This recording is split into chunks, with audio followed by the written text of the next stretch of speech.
markana magaalada Hargeysa carwo ganacsi oo halkaasi ka socotay 6 maalmood ee ugu dambeysay ayaa lagu soo bandhigay wax soo saarka warshadaha gudaha ka jira ee Jamhuuriyadda Iskeed ugu dhawaaqday madaxbannaanida Soomaaliland. Bandhigan ganacsi waxa lagu kala iibsaday badeecooyin badan, dad badanna way ka adeegteen. Wariyaha BBC-da Hargeysa Sidiiq Maxamed Burmad ayaa warbixintan inoo soo diray.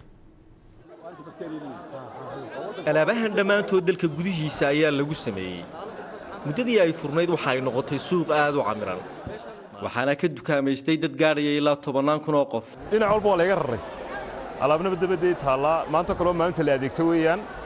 carwooyinkan oo maalmaha laga faa'iideysto oo bulshada isku soo wada baxdo isku timaado.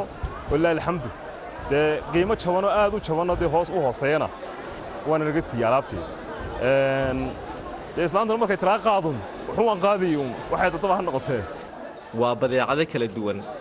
qoladan isee ganacsigoodu waa heer caalami. waxaanu hadda aanu bilownay ilaa iyo last 10 months inaanu hilibkii aanu dhoofino oo aanu dhoofino wadamadan GCC-da si wanaagsan oo aad iyo aad u qiimo badan baa hilibkii marketkii u galay looga helay. hadda waxaanu ku bilownay 5 containers in bishiiba uu tago oo dalalka dibadda uu tago baanu hadda ku bilownay shaqada.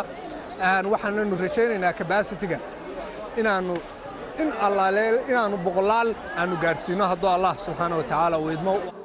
meeshan waa lagu kala macaashay haddii ay tahay warshadaha wax gadaya iyo shacabka ka faa'iideysanaya qiimo dhimistaba. tan waxa ay ka mid ahayd ujeedooyinka carwada loo soo abaabulay. dadka soo booqanaya goobtan carwada ee ka adeeganaya warshadaha lambarkoodu wuxuu gaaray 7,000 oo qof. si mali waxaanu isu keennay 43 warshadood oo mid walba production-kiisii wixiisii uu ku soo diyaariyay oo waddanka lagu sameeyay iyo dadka u baahnaa ayaanu isu keennay si ay labadaas qof u kala adeegtaan oo ay u kala helaan wixii maartay qolona ay soo saartay dadkana wixii ay doonayeen. waad arkaysaa suuqu siduu xaamil yahay mar walba waxaanu xidhnaa iyadoo oo suuqu dadku ay doonayaan baahidii alaabada ayaanu joojinaa oo aanu xidhnaa. waxaanu ku gaarnaa mararka qaarkood 9 habeenimo. waxaanu bilownaa 6 subaxnimo ilaa 9 habeenimo oo continuous. waa markii labaad ee carwo caynkan oo kale ah laga qabto magaalada Hargeysa. tan ise waa tii ugu ballaarnayd. Sidiiq Maxamed Burmad, BBC, Hargeysa.